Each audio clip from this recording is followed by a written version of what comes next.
Marcus Aurelius said, "You have the power over your mind, not outside events. Realize this, and you will find strength." Said another way, you don't control what happens to you, but you do control how you respond through your thoughts, your actions, and your attitude. And when you learn to master your perspective, you stop being ruled by circumstance. That is where the real strength begins.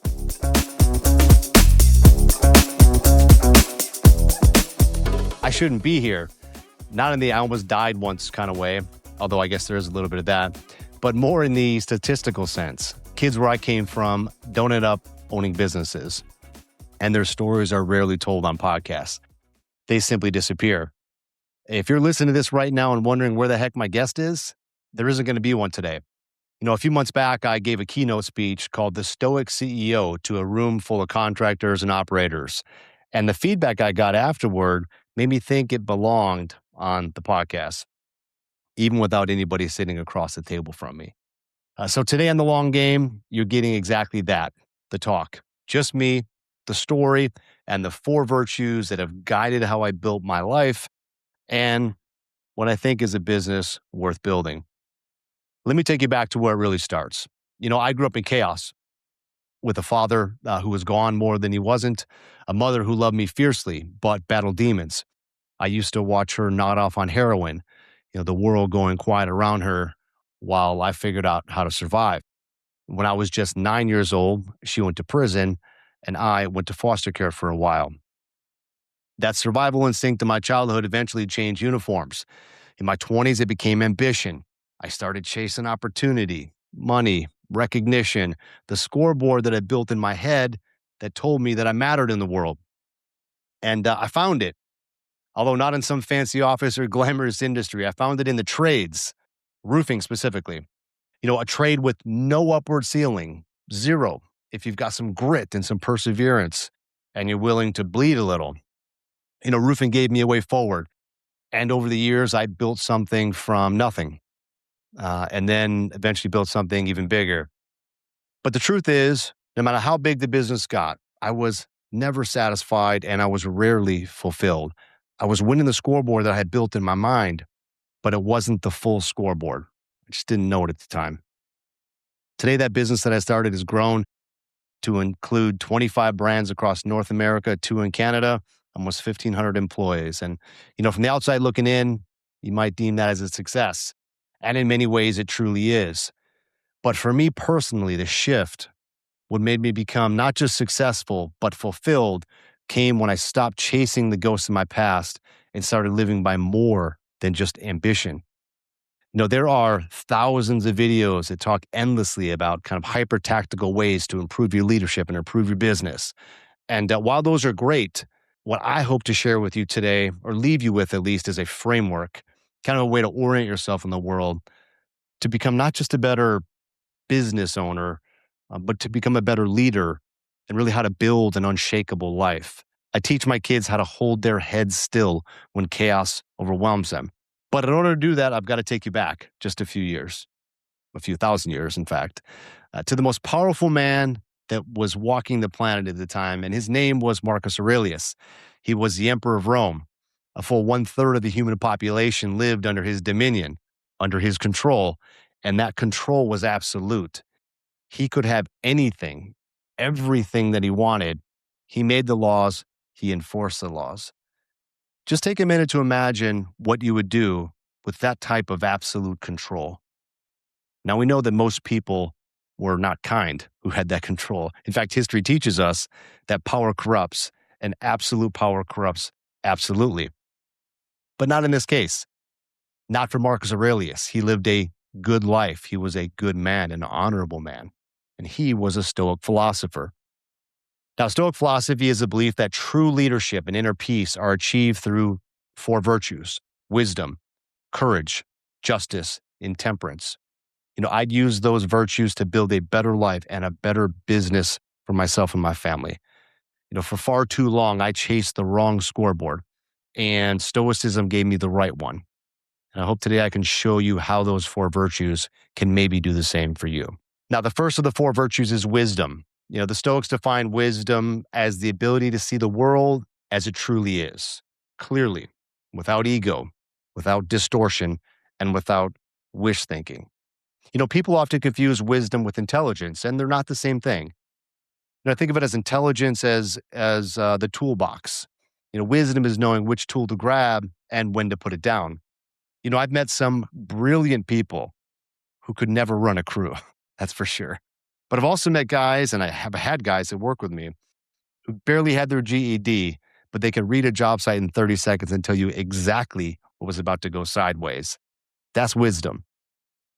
I was just 18 years old when I started Infinity Roofing in Milwaukee, Wisconsin.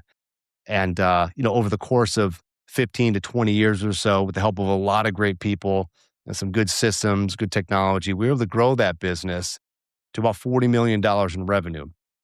And eventually I decided to bring in some outside capital so we could partner with other like-minded companies across the country to accomplish our mission, which is to save our communities from unscrupulous contractors.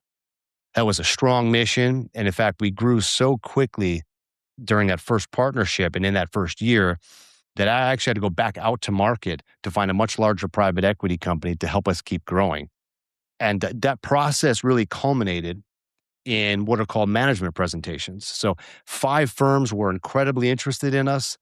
For me, that would be 5 separate, 4 to 6 hour meetings. And these meetings were not about financials. They already had all of our documentation. These meetings were about the real questions: leadership, culture, and whether I had the chops and could clearly communicate our vision and our strategy for the future. Before each meeting, they'd send over the attendees list of all the people I'd be meeting. 5 companies it was, 20 people in total. I counted, only 4 of them did not have a degree from Harvard, Stanford, or Wharton School of Business. So I was pretty intellectually intimidated, to say the least. These were going to be some of the most brilliant financial minds I had ever come across. Let me be clear, getting into those schools is impressive. It's hard. Graduating from those schools is even harder. The people across the table from me in those meetings had earned their seats, no doubt about it. I respect what they did, and I respect it now. But here's the thing that I learned over the course of those interactions, over those meetings and time after that. A degree from Harvard or one of these fantastic schools prepares you to analyze a business. It does not prepare you to run one. And those are 2 different muscles. The classroom can teach you what a P&L looks like, but the job site teaches you what operations is and what it feels like when you have payroll on Friday, and your collections are slow. Both are valuable, no doubt, but only one of them was sitting in my chair. I had partially in college, but I had never sat through any of these classes. But what I did have was wisdom, not the textbook kind, but the kind you earn by actually doing the work. I knew my business inside and out. I'm a very data-driven guy. Every number, I'm talking conversion rates, closing rates, customer acquisition costs, gross margin. I knew my fixed overhead as a percentage of revenue, all my marketing spend in analytics. And that mattered. It mattered so much, in fact, that they believed it in what we were building, and we had a great outcome. It was very successful for everybody involved. So, wisdom isn't knowing everything about the world. Nobody can. But it's really knowing what truly matters in your world. And in that moment, the clarity that I had about my business kind of held its own against those financial wizards. So how do I think about applying wisdom to business? This is very important. The way I see it is that if you can see the world clearly and you can make your team see the world clearly, you're going to be very successful. One of the most important things you can do for your business is to create your vision. I created my vision a very long time ago. At the time, it was to rid the world of unscrupulous contractors, because I was so tired of seeing homeowners being taken advantage of. So we talk about, what does it mean? What's your vision? What are you out there trying to prove? What's your why? And I've seen vision statements that are paragraphs and paragraphs long. If you can't recite it, it's not clear and your team's not running with it. So make sure you have a vision that is impactful. It's not about money. It's not just let's be number one. And hopefully it brings about positive change in the world. The second is the scoreboard, the data. breakfast with the numbers. Pick 2 to 3 numbers that define winning, 2 to 3 KPIs. Teach your people how to read them because people cannot own what they don't understand. There's a brilliant book written by Jack Stack that outlines this. It's called The Great Game of Business. If you haven't read it, I strongly encourage you to pick it up. It was game changer for me. The last and seemingly simple, but also very important thing when it comes to wisdom and clarity in your business is roles and responsibilities. Everybody should know exactly what they own, what they're accountable for, and how their work contributes to the larger scoreboard. You wouldn't believe how many business owners that I talk to that are not able to communicate this to their people. Another thing with wisdom is knowing what level you should be at. I call it cloud to ground leadership. The ability to be extremely tactical when the moments call for it, but also to be strategic when you need to be. If you're running a scaling organization, if you're leading a lot of people, you don't get to pick one. You have got to operate in both. If you can lead with that type of clarity, your people will definitely inherit it. They will know exactly what they own. They will know how to win. And for me, that ownership created momentum. But I want to slow down for a second here on the wisdom side and about business because everything that we just talked about lives on the outside. Your numbers, your team, your business, that's wisdom looking out at the world.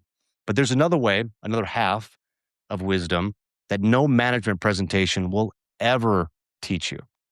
And that's the wisdom of looking in. Because if you can't see your own mind clearly, you will never see the world clearly either. And that's where the Stoics take it layer and layer deeper. Marcus Aurelius said, "You have the power over your mind, not outside events. Realize this and you will find strength." Said another way, you don't control what happens to you, but you do control how you respond through your thoughts, your actions, and your attitude. And when you learn to master your perspective, you stop being ruled by circumstance. That is where the real strength begins. The second virtue is courage, being strong in mind and body. Courage is the backbone of all the virtues. Wisdom might teach you what to do, but courage is the hinge. It is the work that makes sure that hard things actually happen. Early on at Infinity, I hired a top performing sales manager who was crushing it, hitting every number. But over time, he also started crushing our morale. Complaints started stacking up a bit. I lost a couple of good people and I kept him on. I told myself I could coach him. I could change him. I could steer his moral compass a little better. But the truth, I think, was simpler than that. He made us money. He made my sales guys better, and I didn't want to give that up. And so I told myself a story to avoid doing the hard thing. I was not being a good leader at the time. In fact, I was being a coward.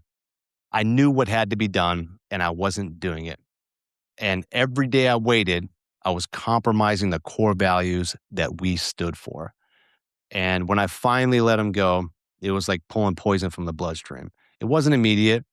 We lost a few more people I'd been holding on some hope for. But, once it settled, the team rebounded and the culture began to heal. That moment taught me a lot. That courage isn't about bravado and it's not about ego. It's about being willing to do the hard thing, especially when it costs you. And in business, I kind of see this pattern everywhere. A willingness to tolerate overperformers because they make you money but are toxic, alongside underperformers who you keep around just because you like them. I think both are forms of cowardice. Both kind of rot the organization. So how do you build courage as a habit? Well, there's 3 things that I check myself on. One is I do a weekly self-check-in. It's pretty simple. Ask yourself, what conversations am I putting off? What decisions am I procrastinating on? And then go do them. Go do them. Every truth avoided becomes a leadership debt. And that debt compounds over time if you're running the company. I think second is admit when you don't have the answers. Most leaders feel this abundant pressure to always know, but intellectual courage is trading ego for credibility. When you don't know, you don't know. Just say it. And third, invite your team to tell you what's not working about business, about your leadership, and then just listen. It takes courage to hear uncomfortable truths about yourself, but it's the only way you get better. Active listening is an incredible leadership trait. So avoidance in these conversations and the things you need to do will rot your leadership. And what you tolerate, you teach. I think it's important to know that. And here, I guess here's the final thing. That same courage that fires the toxic top performer is the courage that makes the call to a friend that maybe you've been avoiding. It's a courage to apologize first, even when you know or you think you're not the one in the wrong. It's a courage to say things that kind of need to be said at the dinner table instead of just letting them kind of slide for another week or two. Business courage and personal courage aren't two different muscles. They're the same muscle. Build it in one place and you'll have it in the other. Avoid it in one place and you'll lose both. Seneca says it this way: sometimes even to live is an act of courage. I don't think he meant that in a grandiose gesture. He meant the daily, quiet decisions to face what's in front of you instead of looking away. That's a courage that builds a business. It's a courage that helps you build a great life. And remember, people do not follow leaders with the loudest voices. They follow the ones who live their values when it's hard. Justice is the third of the four virtues. Justice is what's doing right by others. It's acting fairly. It's fulfilling your obligations. It's being able to, for me, lay your head down on the pillow each night knowing that you lived with integrity. Shortly after I partnered with Freeman Spogli, I was invited out to their annual Investor Summit CEO conference in New York, where they bring kind of their top investors and all their CEOs together once a year. It's a fantastic event. But what stood out to me wasn't the agenda. It was a story that I heard from one of the CEOs in the room. He had hired a young CFO. This guy was sharp, full of drive, instrumental in helping the company grow over just a few short years he had been there. And then suddenly and tragically, he passed away. The CEO was visibly shaken. He was tearing up, still raw emotions. And the company was reeling. But the part of the story that stayed with me wasn't about the business. It was about what came next. A big piece of executive compensation comes in the form of equity in a company you work for. But that equity has rules. You only actually own it after you've been there long enough or after the company sells. And this young CFO hadn't hit that mark yet. So on paper, his family was owed nothing. He had a wife and a couple young kids. So years of work, real value creation that he'd helped build, but legally, none of it was theirs. But the CEO said that didn't sit right with him. And so he went to the board and asked them to vest the equity, which was to make it real, to pay the family what the young man had earned over the time he was there. Remember, they had zero obligation to do this. And this wasn't a small number. This was millions of dollars. But it was the right thing to do. So they did it. That's justice. That's what it looks like when you put people first. Now, most of us, let's be honest, we're not going to face a moment quite that dramatic. But every day, in 100 small ways, we face kind of the same test. Will you do what's easy or will you do what's right? Justice in business isn't about equal outcomes at all. It's about fairness, integrity, consistency, and opportunity. And, here's how I think about it as a leader. First, pay people for value, not just tenure. Performance-based compensation rewards someone who actually creates value for your business, not just how long they've been there. Now, tenureship does reserve respect, but performance deserves money. Second, share the upside when you get one. If you're fortunate enough to sell your business, share some of those proceeds with the people who helped you build it. In the form of transaction bonuses, profits interest, whatever the vehicle, the point is the same. They helped you win, let them win too. And third, I would say be clear and consistent. Make expectations public. Tie recognitions and promotions to objective standards because favoritism will kill a culture faster than anything. And I think you all know that. And lastly, I would say build a brand, build a company you can be proud of. I always tell people in my industry, If you wouldn't send your sales guy to your grandmother's house, something is broken. So build a brand that you can be proud of. Marcus Aurelius says it this way: the only wealth which you will be able to keep forever is the wealth you have given away. And I think he meant that in character. He meant it in integrity. He meant the way you treat people when no one is watching and when you have no obligation to be fair. That's what matters. That's what you can actually take with you. Everything else gets sold, spent, or forgotten or buried. So justice isn't just a policy. It's who you are when no one's holding you accountable. It's whether or not you can, to me, lay your head down on the pillow at night knowing you did the right thing by people who trusted you. That's the test for me every single day. Now, temperance is the last of the 4 virtues. And of all the virtues, I think this is the one that most people misunderstand. They hear the word temperance and they think restriction, saying no, going without. But that's not what the Stoics meant. Temperance is self-control, the discipline to act with consistency, not emotion. It's the steady hand on the wheel, especially when everything around you is chaotic. I've been going to the gym every week for 27 years now. And by and large, I absolutely love it. But I don't love it all the time. In fact, some weeks I'm tired.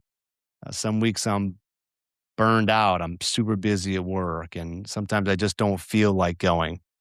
But I go anyways. Not because I'm motivated, but because I don't give myself an option not to. And that's the difference. Motivation is a feeling. It's fleeting. It comes and goes. Discipline is a decision. It shows up whether you feel like it or not. You shouldn't need a motivational speaker to get you out of bed in the morning, including this one. I mean, I'm not going to fire you up today.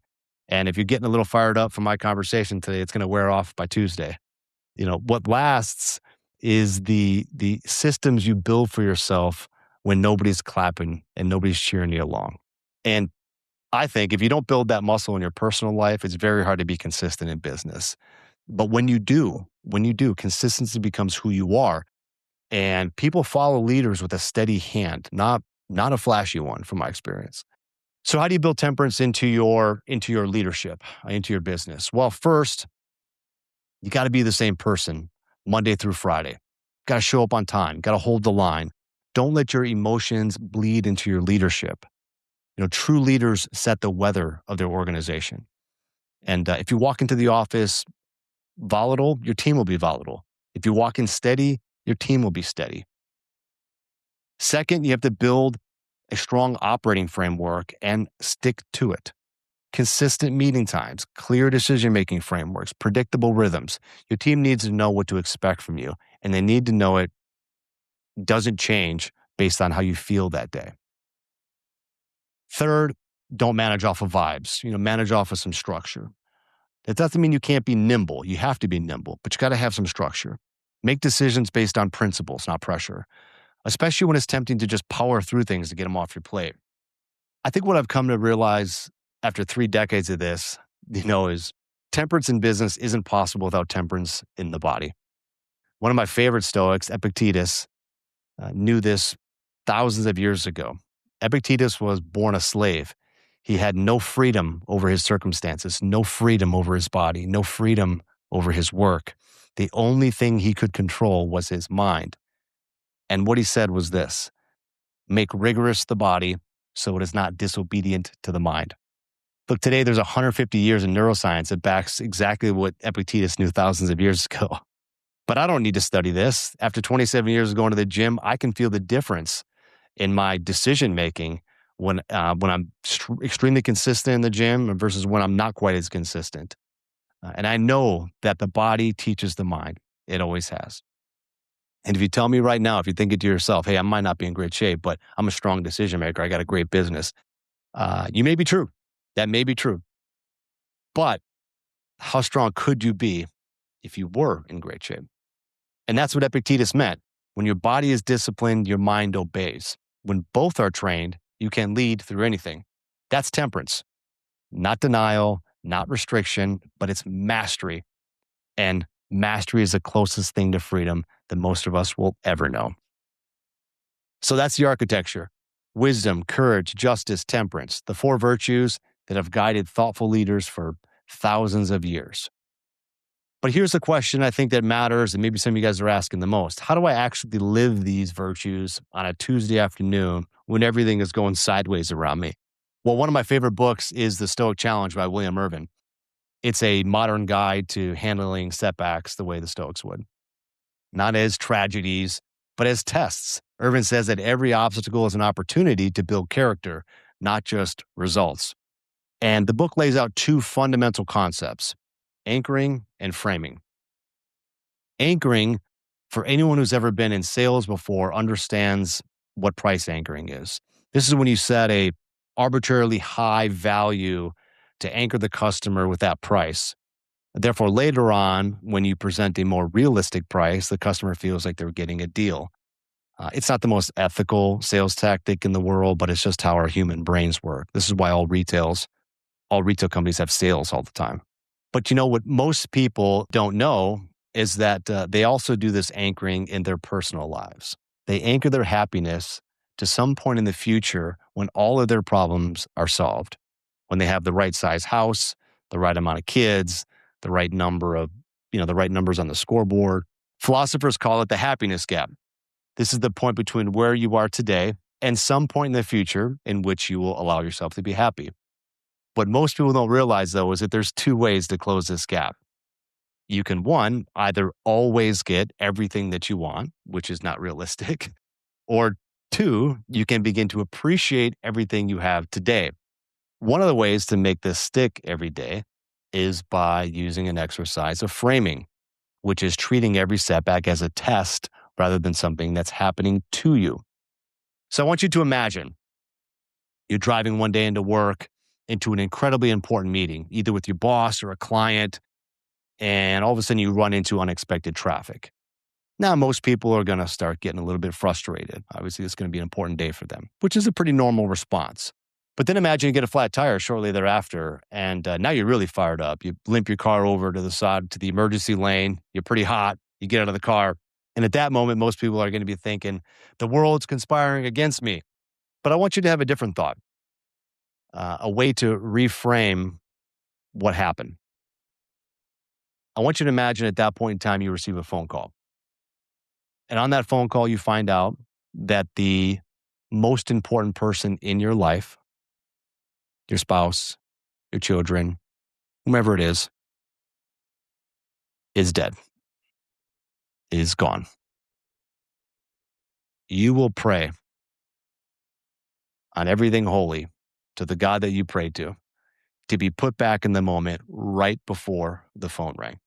And if your God could answer that prayer, could grant you that wish, and you were back on the highway before the phone call, you would drop to your knees and you would kiss the ground. Nothing will have changed in your circumstance. This is framing. Right now, thousands of people are receiving that phone call, and you are not one of them. And it could get worse. The book also tells a story of a man named Jean Balbi. Balbi was an editor of Elle magazine in France. In his early 40s, he had a massive stroke in his brainstem that left him with what doctors call locked-in syndrome. He had full sensory awareness. Everything in his brain worked perfectly. He could feel, he could hear, he could see. He just could not move. It took the doctors some weeks to find out that he wasn't a vegetable because he did retain the ability to partially blink his left eye. They figured out how to communicate with him by basically reciting the alphabet letter by letter. And when they got to the letter he wanted, he would partially blink his eye and they would write it down. It would take a few minutes to form a single word. That man wrote a book by the painful process of slowly blinking his left eye when he heard the letter that he wanted. The book is called The Diving Bell and the Butterfly. The diving bell representing his mind trapped in the carcass of his unusable body, and the butterfly representing his ability to use his mind to navigate the world only in thought. A month after the book was published, he died of pneumonia. He drowned to death. Now, most of us will never know that kind of imprisonment. And yet most of us walk around imprisoned by far smaller things. Traffic, a bad email, a delayed flight, a meeting that ran too long. Sean Balby would have given anything for those problems. So here's what I'll leave you with. You don't control the market. You don't control the weather. You don't control people. But you do have control on how you respond through your thoughts, your actions, and your attitude. And that is where the game is won. And at the end of it all we really have is the journey itself. So go out, build your business, build your body, build your personal ethos, and play the long game. One decision, one virtue, and one day at a time. Thank you, everybody.